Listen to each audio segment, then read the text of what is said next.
আসসালামু আলাইকুম, সবাইকে নিউমেরিকেশনে স্বাগত জানাচ্ছি। আমি ইঞ্জিনিয়ার নূর মোহাম্মদ, লেকচারার আইসিটি কেজিএসসি। তো প্রিয় শিক্ষার্থীরা, এর আগে আমি ফিডার নিয়ে কথা বলেছিলাম। তো আজকে লেসো টুল এবং পলিগনাল লেসো টুলের সাহায্যে কিভাবে আমরা কাজ করব সেই বিষয়গুলো নিয়ে আলোচনা করব।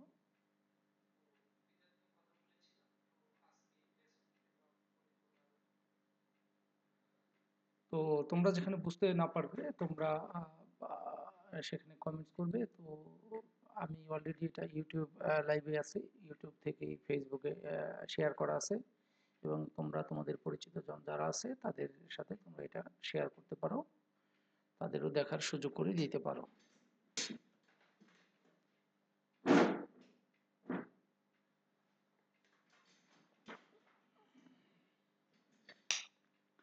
লেসো টুল এবং পলিগোনাল লেসো টুলের সাহায্যে সিলেক্ট করা। আমরা আগের ক্লাসগুলোতে বলেছিলাম যে আহ, সেই ভার্সন আমরা যেটা চালাচ্ছিলাম আর এই যে ভার্সন একটু পার্থক্য রয়েছে। তো কিন্তু আসলে যদি আমরা একটা বিষয় মূলত বুঝতে পারি তাহলে কিন্তু আমরা প্রত্যেকটা একটা ভার্সন বুঝলে কিন্তু আমরা বাকি সবগুলো ভার্সনেই কাজ করতে পারবো। তো লেসো টুল এবং পলিগনাল লেসো টুলের সাহায্যে সিলেক্ট করা। টুল বক্সের লেসো টুল সিলেক্ট করতে হবে। লেসো টুল দিয়ে কয়েক প্রকার সিলেকশন তৈরি করা যেতে পারে। যেমন মুক্ত সিলেকশন তৈরি করার জন্য লেসো টুল সিলেক্ট করার পর ক্যানভাসে ক্লিক ও ড্র্যাগ করে আবৃতাকার এবং আঁকাবাঁকা সীমানা বা প্রান্ত বিশিষ্ট সিলেকশন তৈরির কাজ করা যায়। ড্র্যাগ করা অবস্থায় মাউসের উপর থেকে আঙুলের চাপ ছেড়ে দিলে ওই অবস্থান থেকে শুরুর ক্লিকের বিন্দুর সঙ্গে রেখা তৈরি হয়ে বদ্ধ সিলেকশন তৈরি হবে। তো প্রিয় শিক্ষার্থীরা, প্রথমেই আমরা যেটা করব সেটা হলো আমরা গুগলে গিয়ে একটা ইমেজ আমরা আগে নিব। একটা ইমেজ আমরা নিয়ে নিই, একটা ফুলের আমরা ফ্লাওয়ার ইমেজ। আমরা এরকম একটা ইমেজ আগে গুগল থেকে ডাউনলোড করে নিই। আমরা যদি মনে করি যে এখান থেকে একটা ফুল আমরা নিব, যদি বলি যে এই ফুলটি আমরা নিতে চাই, এই ফুলটি আমরা ডাউনলোড করে নিই আগে।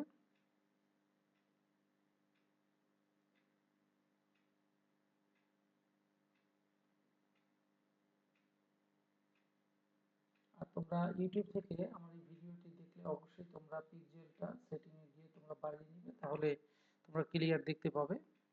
তো এখানে রাইট বাটন ক্লিক করে আমরা যদি সেভ ইমেজ অ্যাজ দিই, তো এখান থেকে আমরা ইমেজটা আমরা পেয়ে যাব। সেভ করলাম আমরা, তাহলে এটাকে কেটে দিচ্ছি উইন্ডোতে। আমরা এবার এইখানে আমরা যেটি করব, যে ইমেজটি নিয়ে আসবো তার আগে আমরা ফাইলে গিয়ে নিউতে যাব। নিউতে যাওয়ার পরে এই অবস্থাতে আমরা এটার নাম যদি আজকে দেই আইসিটি নাম দিয়ে, আমরা যদি এটাকে ওকে দিই, আমরা আগে একটা ব্যাকগ্রাউন্ড নিয়ে নিব এবং এখান থেকে আমরা ক্রিয়েট আরেকটা আমরা লেয়ার নিয়ে নিলাম। তো এটা ব্যাকগ্রাউন্ড লেয়ার, এটা হলো আমাদের এই লেয়ার 1 যেটা। এই জায়গা থেকে আমরা প্রথমেই আমরা যদি একটা ওপেন করি, ওপেন করে আমরা যেই ডেস্কটপে ফাইলটি নিয়েছিলাম সেই ইমেজটিকে আমরা ডাবল ক্লিক করলে ইমেজটি আমাদের এই প্লেটে এখানে চলে আসলো। তো আমরা যদি এখানে ক্লিক করি, এটা এটা হলো আমাদের ব্যাকগ্রাউন্ডে, তাহলে আমরা ব্যাকগ্রাউন্ডে আবার একটু আমরা এটা ডিলিট করে দিব। ব্যাকগ্রাউন্ডে আমরা ইমেজটি না নিয়ে আমরা কোথায় কিভাবে নিব, এটা নো দিব। আবার আমরা এটাকে নিউতে যাব, ফাইলে গিয়ে নিউতে যাব, গিয়ে আমরা ওকে দিলাম। ব্যাকগ্রাউন্ড হলো আমরা আবার একটা লেয়ার নিলাম, এই লেয়ারে আমরা ফাইলটাকে ওপেন করে আমরা, তো এটা আমাদের এই ব্যাকগ্রাউন্ডে কিন্তু আমাদের এই পিকচারটি আমাদের আছে। এখন আমরা একটু দেখি যে এখানে কি লেখা আছে। লেখা আছে যে টুল বক্সে লেসো টুল সিলেক্ট করতে হবে। তাহলে টুল বক্সের ভিতর লেসো টুল কোনটা সেটা একটা আমরা খুঁজে নিই। আমরা এখানে যতগুলো টুল পাচ্ছি, ইলেকট্রিক্যাল মার্কের টুল, এবং এই হলো আমাদের লেসো টুল। তাহলে বলছে যে লেসো টুল কি করছে, আবার একটু আমরা পড়ে দেখি। এখানে বলছে যে টুল বক্সে লেসো টুল সিলেক্ট করতে হবে। ক্লিক করে সিলেক্ট করে নিব। লেসো টুল দিয়ে কয়েক প্রকার সিলেকশন তৈরি করা যেতে পারে, এবং সেখানে কি করতে হবে, যেমন মুক্ত সিলেকশন তৈরি করার জন্য এখন আমরা মুক্তভাবে সিলেকশন তৈরি করে লেসো টুল সিলেক্ট করার পর ক্যানভাসে ক্লিক এবং ড্র্যাগ করে আবৃতাকার এবং আঁকাবাঁকা সীমানা বা প্রান্ত বিশিষ্ট সিলেকশন তৈরির কাজ করা যায়। আবৃতাকার, আঁকাবাঁকা সীমানা তা ড্র্যাগ করা অবস্থায় মাউসের উপর থেকে আঙুলের ছাপ ছেড়ে দিলে ওই অবস্থা থেকে শুরুর ক্লিকের বিন্দুর সঙ্গে কি করতে হবে, ওই অবস্থান থেকে শুরুর ক্লিকের বিন্দুর সঙ্গে রেখা তৈরি হয়ে বদ্ধ সিলেকশন তৈরি হবে। ঠিক এতটুকুই আমরা একটু করার চেষ্টা করি। আমরা লেসো টুল, এখান থেকে রাইট বাটন, বিভিন্ন লেসো টুল আছে। আমরা লেসো টুল, এটা পলিগনাল লেসো টুল এবং ম্যাগনেটিক লেসো টুল। আমরা এখান থেকে যদি শুধু লেসো টুলটা নেই, আমরা যদি এখান থেকে এভাবে চিন্তা করি, এভাবে আমরা সিলেক্ট করলাম। তারপর কি বলছে, কি ছেড়ে দেওয়ার কথা বলছে, বলছে যে প্রান্ত বিশেষে কাজ করা যায়। ট্র্যাক করা অবস্থায় মাউসের উপর থেকে আঙুলের ছাপ ছেড়ে দিলে ওই অবস্থা থেকে শুরুর ক্লিকের বিন্দুর সঙ্গে রেখা তৈরি হয়ে বদ্ধ সিলেকশন তৈরি হবে। তাহলে বদ্ধ সিলেকশনটা তৈরি হলো, এই বিষয়টা আমরা যেখানে যেই প্রান্ত থেকে করলাম সেই প্রান্তে আমরা ছেড়ে দিলাম। এখন আমরা এখান থেকে কি পেলাম, আমরা যদি এই অবস্থায় এন্টার দিই তাহলে কোনো রেজাল্ট পেলাম, রেজাল্ট পাইনি। তাহলে আমরা এখান থেকে কি করলাম, এখান থেকে রাইট বাটন ক্লিক করে deselect, select inverse, feather, refine edge, save selection, make work path, layer via copy, layer via cut, new layer, free transform, transfer selection, fill, stroke, new 3D, আমরা এতগুলো অপশন আমরা পাচ্ছি। তাহলে আমরা এখান থেকে আমরা কি করব, আমরা যদি ডিসিলেক্ট করলে কি হলো, আগের মতোই। তাহলে এই যেখান থেকে আমরা শুরু করলাম, এখানে গিয়ে যখন এই যে এখান থেকে, তাহলে কি করলাম, আমরা ড্র্যাগ করে এটাকে কি করলাম, আমরা এটাকে এতটুকুর মধ্যে যদি আমরা রাখি, রাখলে কি হয়, সিলেক্ট ইনভার্স, তারপরে এখানে কি ফিদার 5 দিলাম, হলো রিফাইন এজ, কোনো পরিবর্তন আমরা পাচ্ছি কিনা, make work path, layer via copy, layer via cut, new layer, free transform, এইটা দিয়ে কি হয় আমাদের, আমরা এখান থেকে যেটা পাচ্ছি সেটা, এটা আমরা যদি সরিয়ে নেই একদম এটার সাথে লেগে দিই, তাহলে আমরা এটা কি পাচ্ছি একটু দেখি। আমরা এই অবস্থা যদি আমরা টিক দিই তাহলে আমরা এটা কি পাচ্ছি, টিক দিলে এবার যদি আমরা এটাকে মুভ করি তাহলে মুভ আমাদের হবে কিনা আমরা একটু দেখি। না, আমরা শুধু অতটুকু অংশ আমরা নিলাম, তো সেটা তো আমরা পুরোপুরি, আমরা এখান থেকে মুভ টুলটাকে বাদ দিয়ে আবার আমরা এখানে লেসো টুল, পলিগনাল টুল যদি নিই, এক একটা পয়েন্টকে আমরা এখান থেকে সেট করতে পারি, আবার সেই আগের জায়গায় আমরা দিয়ে দিতে পারি। দিয়ে আমরা কি করলাম, যেহেতু আমরা সামনের দিকে যাই, যতটুকু আমরা এখান থেকে দেখলাম আমরা সামনের দিকে যাব। এটা থেকে বের হওয়ার জন্য আমরা কি করব, আমরা পূর্বের অবস্থায় ফেরার জন্য যেখানে কন্ট্যাক্ট দেই, আমরা এখান থেকে বের হবো কিভাবে, আমরা এন্টার দিলে কি হয়, এন্টার, সিলেক্ট ইনভার্স, অথবা আমরা এখান থেকে ডিসিলেক্ট করলাম, এখান থেকে আমরা এই টুলটা থেকে বের হয়ে যাব। ইএসসি চাপ দিলে কি হয়, কন্ট্রোল অল্টার জেড, আমরা এখান থেকে বের হয়ে গেলাম। আবার মুভি দিলে আমরা আগের অবস্থা থেকে চলে আসলাম। তো এরপরে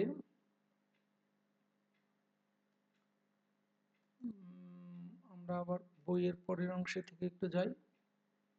তো এখানে বলছে যে মুক্ত সিলেকশন তৈরি করার জন্য লেসার টুল সিলেক্ট করার পর ক্যানভাসে ক্লিক করতে হবে এবং ড্র্যাগ করে আবৃতাকার এবং আঁকাবাঁকা সীমানা বা ট্রান্সমিস্টার সিলেকশন তৈরির কাজ করা যায়। ড্র্যাগ করা অবস্থায় মাউসের উপর থেকে আঙুলের চাপ ছেড়ে দিলে ওই অবস্থান থেকে শুরু ক্লিকের বিন্দুর সঙ্গে রেখা তৈরি হয়ে বদ্ধ সিলেকশন তৈরি হবে।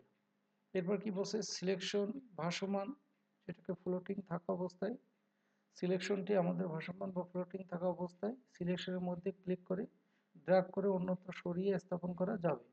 সিলেকশন কোন রং দিয়ে পূরণ করার পরও ভাসমান সিলেকশন ড্র্যাগ করে অন্যত্র সরিয়ে স্থাপন করে একই রং বা অন্য কোনো রং দিয়ে পূরণ করা যাবে। রঙের গাঢ়ত্বের পরিমাণ নির্ণয় করার জন্য অপাসিটি ব্যবহার করা হয়। এডিট মেনুর ফিল কমান্ড দিলে পর্দায় ফিল ডায়ালগ বক্স পাওয়া যাবে। এডিট মেনু থেকে আমরা যদি ফিল কমান্ড দিই, সেখান থেকে একটা ডায়ালগ বক্স পাবো। ফিল ডায়ালগ বক্সের কন্টেনির অংশে ইউজ ঘরে ফোরগ্রাউন্ড সিলেক্ট থাকে। প্রয়োজন হলে ড্রপ ডাউন তালিকা থেকে পরিবর্তন করে নেওয়া যায়। ডায়ালগ বক্সের অপাসিটি ঘরে রঙের গাঢ়ত্ব নির্ধারণী সংখ্যা টাইপ করতে হয়। রঙের পূর্ণ গাঢ়ত্ব হচ্ছে 100 বার। শতকরা হার পার্সেন্টেজ যত কম হবে রং ততই হালকা হবে। অপাসিটি ঘরে 50 টাইপ করে ওকে বোতামে ক্লিক করে সিলেকশনটি ফোরগ্রাউন্ড রঙের 50% গাঢ়তায় পূর্ণ হবে। সিলেকশন অপশন প্যালেটও অপাসিটি আছে। এই প্যালেটের অপাসিটি কম বেশি করেও পূরণ করা রঙের গাঢ়তা কম বেশি করা যায়।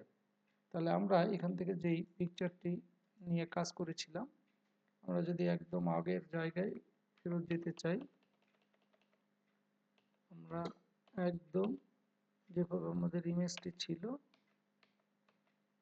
ওকে, এই যে আমাদের ইমেজটি, আমরা যে এখানে যেটা শিখলাম সেটা হলো আমরা লেসো টুলকে ব্যবহার করে আমরা যদি এখানে করে শুধু এই ফুলটুকুর কথা চিন্তা করি, তারপরে কি বলছে, ইডিটে গিয়ে আমরা ফিলে এই কমান্ডটিতে গিয়ে আমরা অপাসিটি যেটি আছে এটাকে যদি আমরা 50 করে দিই, তো এটাকে বলছে কি কন্টেন্ট অ্যাওয়ার, এখানে কি ফোরগ্রাউন্ড কালার দিয়ে আমরা ওকে দিই, তাহলে এখানে কিন্তু আমরা যে ফোরগ্রাউন্ড কালারে যেটা ছিল সেটা কিন্তু আমাদের হয়ে গেল।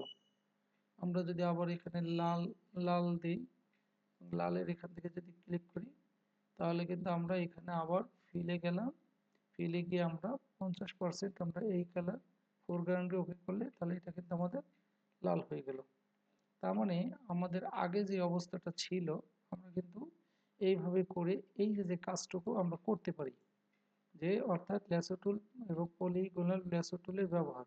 তাহলে পলিগোনাল ল্যাসো টুলকে আমরা তাহলে এডিট মেনু থেকে যে ফিলের যে বা সিলেকশন অবস্থায় ফিল, তাহলে ফিল এবং এখান থেকে একটা অপাসিটির কথা বলছে, ফিল এবং অপাসিটি।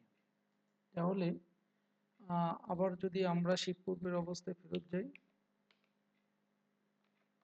ওকে, এবার আমরা যদি এবার পলিগোনালের কথা বলি, পলিগোনাল ল্যাসো টুল, এইটাকে এই একটা, তারপর এই একটা, এই একটা, এই একটা, একটা, আবার সেই জায়গায় দেই।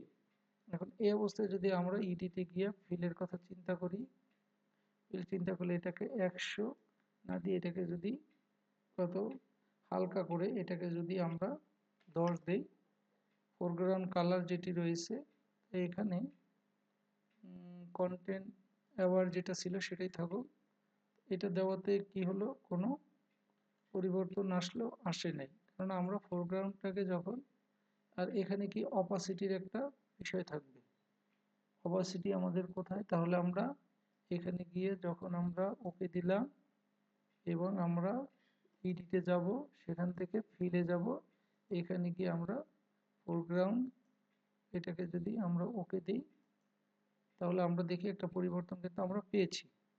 এবং এই পরিবর্তনের পর এটাকে যদি আমরা করতে চাই, তাহলে এন্টার এন্টার এন্টার দিলে কি হয়, আমাদের এখানে যে আমাদের ফিচার আছে এটাকে ওকে, ওকে, তাহলে কিন্তু আবার আমরা এন্টার দিলাম, এন্টার এন্টার, এটা দিয়ে আমরা যদি অল্টার ব্যাকস্পেস দিই, অল্টার ব্যাক স্পেস দিলে কিন্তু আবার কন্ট্রোল দিয়ে দিলাম, তাহলে কিন্তু এখানে যেটি ছিল সেটা কিন্তু আমরা কি মানে এটার ইসে নিচে চলে গেল। আবার যদি আমরা কন্ট্রোল অল্টার জেড চাপি, এই অবস্থায় আমরা যদি আবার চিন্তা করি যে এই যে পলিগনাল টুল, এই একটা এখানে একটা এখানে এখানে এই এই দিয়ে এই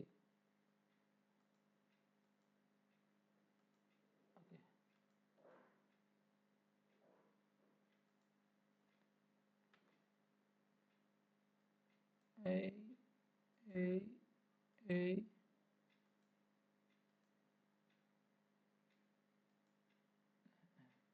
এরপরে আমরা কি করব, এডিটে যাব, ফিলে যাব, ফোরগ্রাউন্ড কালার যেটি থাকবে সেটাকে 10% দিয়ে এটাকে দিয়ে দিই 80% দেই ফোরগ্রাউন্ড কালার, তাহলে কিন্তু আমরা এটি পেয়ে যাচ্ছি। এবং এইখান থেকে আমরা যদি এন্টার চাপি, এন্টার এন্টার চাপি, বা যদি আমরা অল্টার কন্ট্রোল অল্টার জেড, আবার আমরা দেখাচ্ছি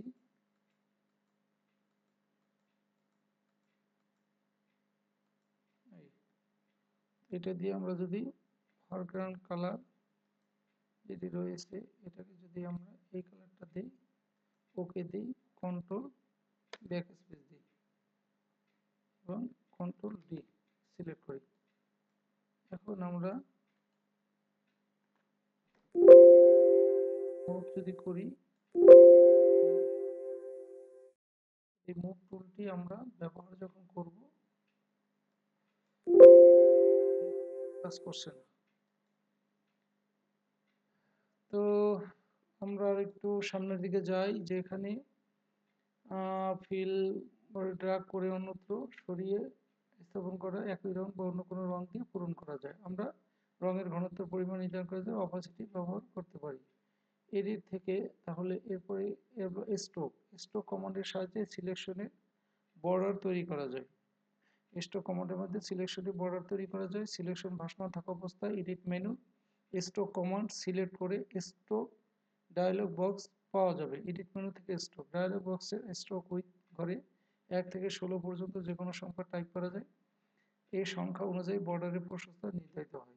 বর্ডারটি সিলেকশনের বাইরের দিকে, ভিতরের দিকে বা মাঝামাঝি স্তর তৈরির জন্য ডায়লগ বক্সের আউটসাইড, ইনসাইড, সেন্টার সংযুক্ত গোলক বা রেডিও বাটনের মাঝখানে ক্লিক করে সক্রিয় করে দিতে হবে। ডায়লগ বক্সের ওকে বাটনে বোতামে ক্লিক করতে হবে। স্ট্রোক পদ্ধতিতে শুধু রং বা ফোরগ্রাউন্ডে রং দিয়ে বর্ডার তৈরি করা যায়। তাহলে আমরা এতটুকু জায়গায় একটু স্ট্রোকটা করার চেষ্টা করি। আমরা কন্ট্রোল অল্টার জেড দিয়ে আগের অবস্থায় যদি ফেরত যাই, আমরা কি করব, এডিটে গিয়ে আমরা আগে একটু দেখে নেই। আমরা করব সিলেকশন বর্ডার তৈরি করব। তাহলে এডিট মেনু থেকে স্ট্রোক করলে স্ট্রোক ডায়লগ বক্স আসবে। সিলেকশন ভাসমান থাকা অবস্থায়, সিলেকশন করা অবস্থায় এডিট মেনু থেকে স্ট্রোক আসবে এবং তাহলে স্ট্রোক কমান্ডের সাহায্যে সিলেকশন বর্ডার তৈরি করা যায়। সিলেকশন ভাসমান থাকা অবস্থায় এডিট মেনুর স্ট্রোক কমান্ড স্ট্রোক, তাহলে স্ট্রোক উইথ কত হবে 1 থেকে 16।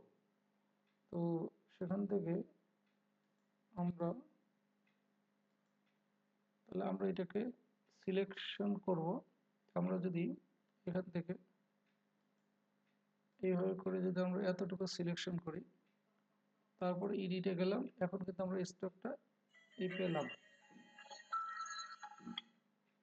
তো এখন এই জায়গা থেকে উইথ আমাদের যেটা দেওয়া আছে এখানে আমরা 1 থেকে 16 পর্যন্ত আমরা বসাতে পারি। আমরা এখানে 16 বসালাম এবং এখানে কালারটাকে আমরা এই কালারটাকে এই কালারটা দিই, দিয়ে ওকে দিই এবং এখানে যদি আমরা ওকে দিই, অপাসিটি এখানে কম বেশি করতে পারি।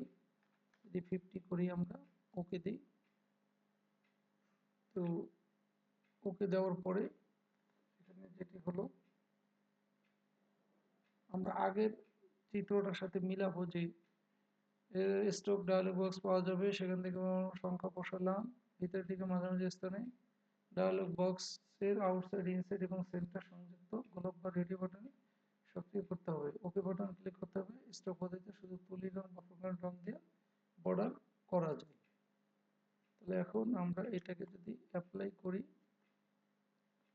তাহলে এটাকে deselect, select inverse, feather, rectangular, save, selection, free transform, stroke তো আমরা করলাম 16, এটা দিলাম নর্মাল, ইনসাইড সেন্টার, এটাকে যদি আমরা আউটসাইড, এটাকে ইনসাইড দিই, দিয়ে ওকে দিলে যে আগের অবস্থা থেকে কিন্তু আমরা একটা পরিবর্তন পেলাম। এই জায়গা থেকে আমরা যেটাকে ই করব, এটাকে আমরা যে অ্যাপ্লাই করব, আমরা এটাকে যে অ্যাপ্লাই করব ফিড স্ট্রোক, তো এটাকে ড্রপ করে আবার যদি এটাকে আমরা এইখান থেকে যদি রেজাল্টকে চিন্তা করি, এভাবে করে যদি তারপরে আমরা ইডিটে গিয়ে স্ট্রোক করব, স্ট্রোক করে এখানে যদি আমরা দেই 10, আর এটাকে যদি ইনসাইড এভাবে করে ওকে দেই, এটাকে ওকে দিলাম, এটা কি হলো,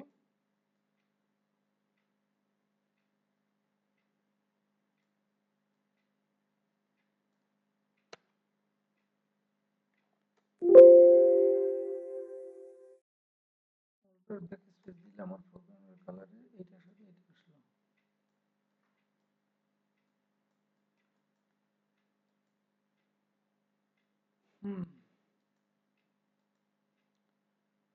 তারপরে আমরা দেখব ফাইল সেভ এবং সংরক্ষণ করা, সেভ অ্যাজ, এটা আমরা জানি, যেটা করে এটা লিখে ওকে ফাইলটা সেভ হয়ে গেল। লেয়ার, অবজেক্ট তৈরি করা এবং ছবি সম্পাদনার কাজ শুরু করার আগে লেয়ার সম্পর্কে জেনে নেওয়া প্রয়োজন। ছবি সম্পাদনার প্রায় প্রতিটি পর্যায়ে লেয়ারের মাধ্যমে কাজ করতে হয়। লেয়ার হচ্ছে ছবি সম্পাদনার পর্দা বা ক্যানভাসের একটি স্তর। লেয়ার পদ্ধতিতে একাধিক স্বচ্ছ ক্যানভাস একটির উপরে একটি রেখে কাজ করা যায়। ক্যানভাস স্বচ্ছ হলে প্রতি স্তরে বিদ্যমান ছবি দেখে দেখে কাজ করা যায়, কিন্তু উপরের স্তরে ক্যানভাসটি স্বচ্ছ না হলে নিচের ক্যানভাসের কাজ দেখা যাবে না। রঙিন ব্যাকগ্রাউন্ড বিশিষ্ট কোনো ছবি খোলা হলে ওই ছবির লেয়ার প্যালেটে ব্যাকগ্রাউন্ড লেখা থাকবে। ব্যাকগ্রাউন্ড সাদা রঙের হলেও স্বচ্ছ ব্যাকগ্রাউন্ড হবে না, কারণ সাদা একটি রং। উদাহরণ হিসেবে একটি ফুলের ছবি বিশিষ্ট একটি ফাইল খোলা হলো, ছবির লেয়ার প্যালেটে ব্যাকগ্রাউন্ড লেখা রয়েছে। লেয়ার বার এর ডান দিকে একটি তালার আইকন রয়েছে, এর অর্থ হচ্ছে লেয়ারটি লক করা আছে। লক করা লেয়ারের অবজেক্ট মুভ টুলের সাহায্যে ক্লিক করে ড্র্যাগ করে স্থানান্তরিত করা যায় না। নতুন ফাইল খোলার সময় ব্যাকগ্রাউন্ড কন্টেন্ট হিসেবে হোয়াইট বা সাদা এবং ব্যাকগ্রাউন্ডে রাখা হলে লেয়ার প্যালেটে ব্যাকগ্রাউন্ড প্রদর্শিত হবে। তো বর্তমান উদাহরণের ফুলের ছবিটি এদিক সেদিক সরিয়ে স্থাপন করার জন্য ব্যাকগ্রাউন্ডকে লেয়ারে পরিণত করে নিতে হবে। এজন্য লেয়ার প্লেটে ব্যাকগ্রাউন্ডের উপর ডাবল ক্লিক করলে লেয়ার প্লেটে যেটা হলো যে ব্যাকগ্রাউন্ডের উপর ডাবল ক্লিক করলে নিউ লেয়ার নামে একটি ডায়লগ বক্স আসবে। ডায়লগ বক্সের নেম ঘরে লেয়ার শূন্য থাকবে। ডায়লগ বক্সের ওকে বাটনে ক্লিক করে ডায়লগ বক্স চলে যাবে এবং ব্যাকগ্রাউন্ড লেয়ার 0-তে পরিণত হবে। ডায়লগ বক্সের নেমের ঘরে লেয়ার 0 মুছে লেয়ার 1 টাইপ করলে ব্যাকগ্রাউন্ড লেয়ারটি লেয়ার 1 হয়ে পরিণত হবে। ব্যাকগ্রাউন্ড ইরেজার টুল দিয়ে ছবির যে কোনো অংশে ক্লিক করলে ছবির ওই অংশ মুছে যাবে। ব্যাকগ্রাউন্ড ইরেজার এবং প্যালেটের লেয়ারটি আপনা আপনি লেয়ার 0-তে পরিণত হবে। ইরেজার টুল দিয়ে ছবির কোন অংশ মোছা হলে লেয়ারটি লেয়ার 0-এ পরিণত হবে না। ইরেজার টুল দিয়ে যদি ছবির কোন অংশ মোছা হলে লেয়ারটি লেয়ার 0-এ পরিণত হবে না। তাহলে এখানে লেয়ারের যে বিষয়গুলো বলা হয়েছে, যে সমস্ত তথ্যগুলো, আমরা ব্যাকগ্রাউন্ড লেখা, তাহলে আমরা একটু এই লেয়ার সংক্রান্ত বিষয় একটু দেখি। আমরা এখানে যদি একটু পূর্বের অবস্থায় চলে যাই, একটা ইমেজ নিই। এখন এখানে আমাদের যে লেয়ার, আমরা যদি এখানে দেখি ডিলেট, এটা একটা নতুন লেয়ার, এবং এখানে কি ক্রিয়েট নিউ, তারপরে আছে কি এখন ব্যাকগ্রাউন্ড লেয়ার যে ইয়েটা মোছা, তাহলে আমরা যদি এখানে আরেকটা লেয়ার নেই, এখন এই জায়গা থেকে আচ্ছা, এবার আমরা কি করি,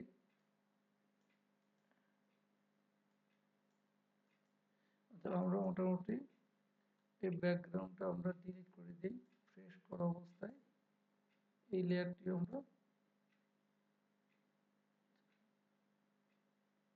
আমরা যদি পুরোটাই আমরা অফ করে দিই, আবার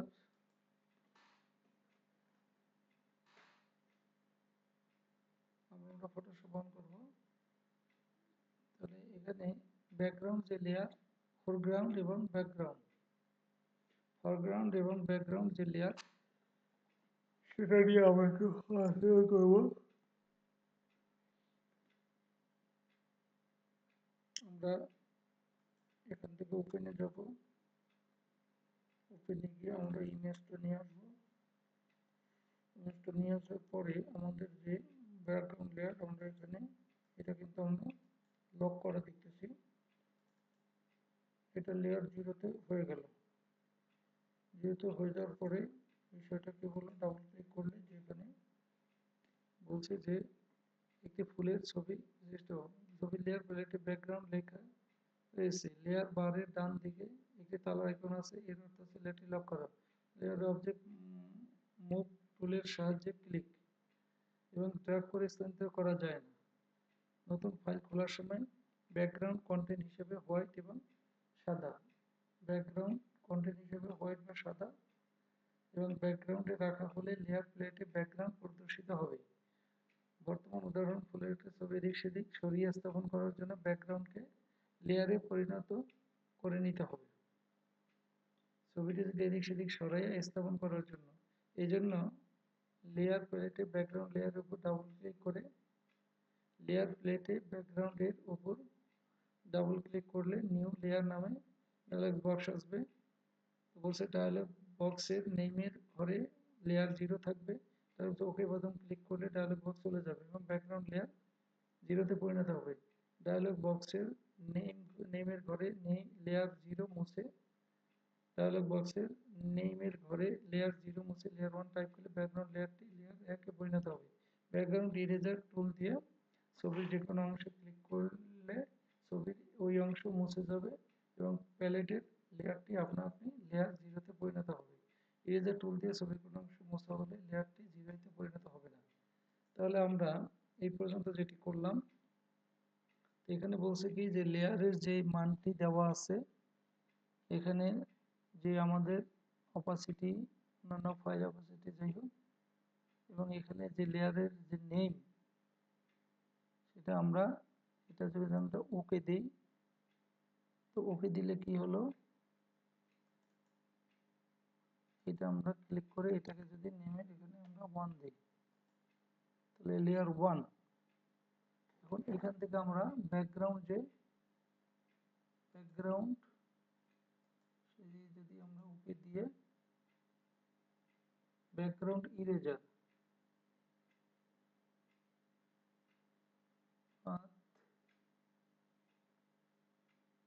আমাদের এই টুলগুলো জানতে হবে যে কোন টুলটা কোথায় কিভাবে কাজ করছে।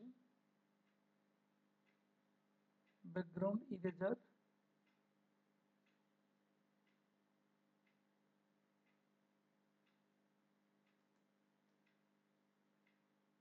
তাহলে আমরা কিন্তু এখান থেকে কি করলাম, আমরা কিন্তু এই ইমেজটিকে আমরা কিন্তু সরিয়ে দিলাম।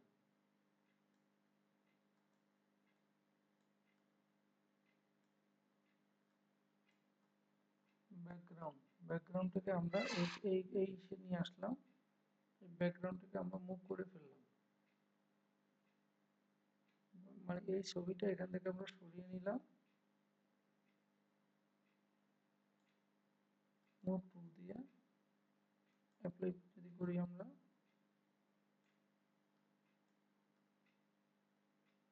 সরিয়ে নিলাম।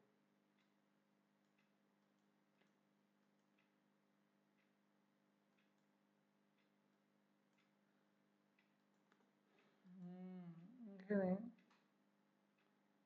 ব্যাকগ্রাউন্ড লেয়ারটি লেয়ারে পরিণত হয়ে ছবির অংশ মুছে যাবে। ব্যাকগ্রাউন্ড ইরেজার দিয়ে ছবির যেকোনো অংশে ক্লিক করলে ছবির অংশ মুছে যাবে।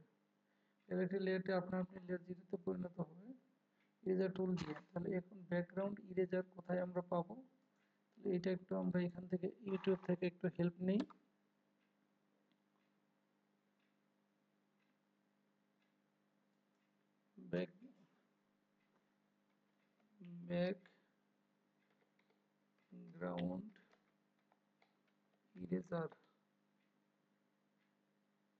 ব্যাকগ্রাউন্ড ইরেজার টুল ফটোশপ 2014।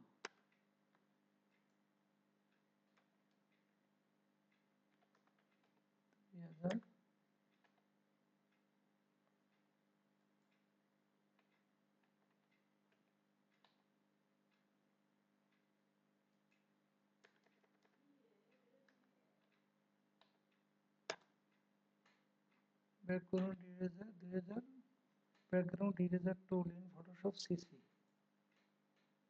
দেখি আমরা এখান থেকে একটু হেল্প নেওয়ার চেষ্টা করি।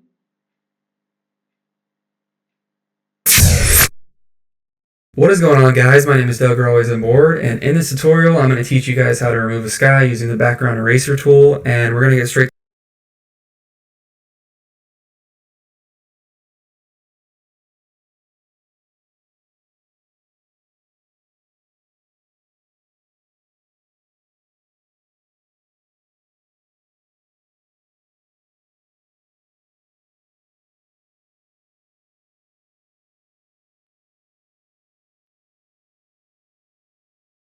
to the point here by giving you an image that I found on Google. So this is in the description if you guys would like to follow along. From here, what I usually do is duplicate that layer just so that I have a backup copy just in case. And we're going to hide that so that it doesn't become viewable later on in the video. And then now, if you click on E on your keyboard, it'll take you to the eraser tool by default. And if you click on that and hold, and you drop down to the background eraser tool, then we can get to that. So we're going to change some settings here up at the top left. The setting for the size of the brush, we can keep it for 500 for right now. Click on sampling once, discontinuous. We're going to put it on contiguous, and then tolerance 50, and then I'm going to uncheck protect foreground color. Later on in the tutorial, we will be checking that back on, so just keep that in mind. Now, if you right click over the image, it'll bring up the same menu that you would have got if you clicked on this brush icon. And what I'm going to do is keep the size at 500 because we can change the size, we can change the size of the brush by the left and right bracket keys. So right clicking and changing the size here is a lot slower than using the right and left bracket keys. So let's just use those. The hardness will be at 100, spacing will be at 50, and then we will move off of the menu and begin to আমরা এখান থেকে যতটুকু ধারণা নিলাম, এখন আমরা ব্যাকগ্রাউন্ডের জন্য আমরা যদি সেই আগের অবস্থায় চিন্তা করি ছবিটা,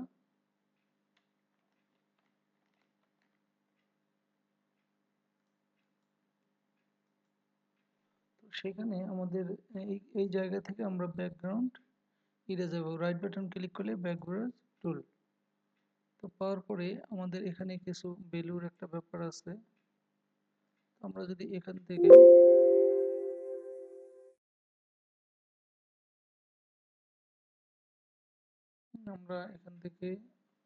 যাই,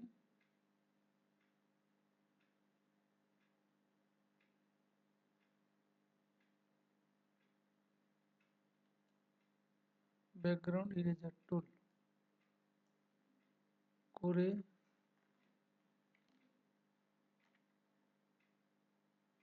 এখান থেকে পার্সেন্টেজ আছে, কন্টিনিউয়াস আছে,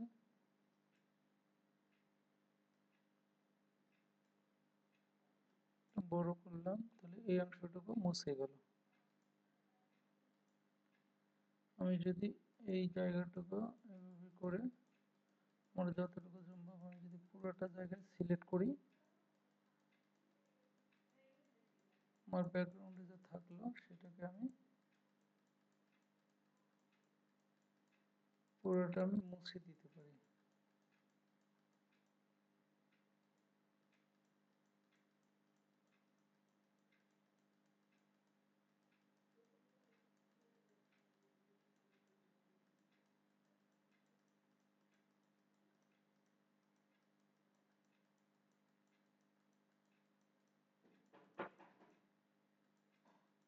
হলো ব্যাকগ্রাউন্ডে এখান থেকে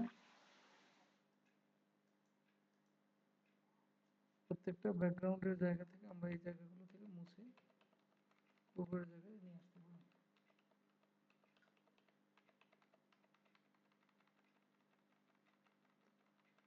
তার মানে পূর্বের যে ছবি সেইটাতে আমরা এখান থেকে ব্যাকগ্রাউন্ড সেট করতে পারি। তো এটাকে আবার অ্যাগ্রি করার জন্য এখানে আমরা তুলে দিলাম এবং আমার এখানে ফরগ্রাউন্ড কালার আমি যদি এটা দিয়ে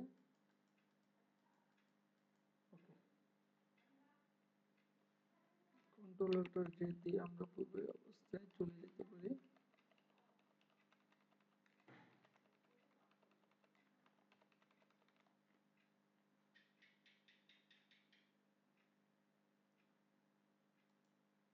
তারপরে আমরা আবার একটু click and erase the background. Now, if you click once and drag, it'll obviously make it to where it'll space out and erase around that area. For me, it'll be a lot faster if I just take out the areas around here with just the regular eraser tool just to get that stuff out of the way. Because sometimes it doesn't collect everything, and this is just a lot faster. Mainly, we're going to use the background eraser tool to take away the blues in between the branches and stuff of the trees, and to take away the blues away from the grass. So let's just get all of this. Okay. And so now we're going to go back to the background eraser tool. And the first thing that I would do is I would click on Alt, which would bring up this eyedropper, and I would click the blue that is surrounding the tree. Now here, after you select that, it'll make that your foreground color. So let's just click around that area, and it should do a pretty good job at taking the blues away from the tree. We'll go through this pretty fast. Let's see, boom, boom, boom. And after you go through taking away that shade of blue, you can just eyedrop a different shade of blue, because there's some things that won't get picked up and there's some things that will get picked up. But for the most part, you just want to get the big blue areas first.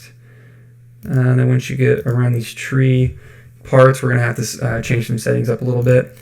So we got the main stuff out of the way, and a good way of telling if you got all of it, because right now it looks like it because it's all transparent, but if you were to go over here to new layer, and then if you click on D, that would make it to where the foreground's black, and then G, that makes the paintbrush or the paint bucket tool come out.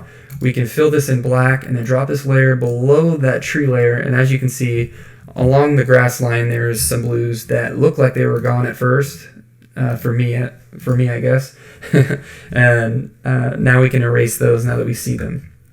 So it just brings out that the stuff that you don't see. Now we can click on that and make sure that we're on that layer again, and then just select that stuff. That's right there. And I'm going quickly through this tutorial because I already have an example of this completed for you guys that I'll show you in a second.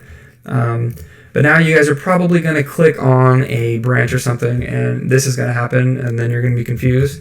Well, all we have to do here is, one, I would advise that you zoom in just to get a closer look. So Command plus or Control plus and minus is the shortcuts that go zoom in and out. Okay. Now that we're zoomed in, like I said earlier, we can click on the Alt or Option key on a Mac to do the eyedropper. So let's grab that blue and click, and as you can see, it'll remove the blues in that area. But if it starts to get to a point where every time you do it, it does that, we can make the tolerance, tolerance is up here. We can make that tolerance to, like, let's say like 75. And with that tolerance, we can get a better selection of the blues around it. And as you can see there, let's zoom in a little bit more. That's a little bit too much. Right in this area, if I hit Command Z to go back, you can see that when I clicked, it kind of took away the other colors right here. A good idea for that is to prevent that is to click up here and go to Protect Foreground Colors. And now we can do this, and it'll take much longer to actually get rid of the blues, but that's probably because we're going to have to take another eyedropper of that blue, and it's very tedious. Another way that we can get in between the branches for a better result is coming up here to Limits and clicking on Discontiguous, and then when we click, it removes much more blue in between the trees. So taking your time on this is key.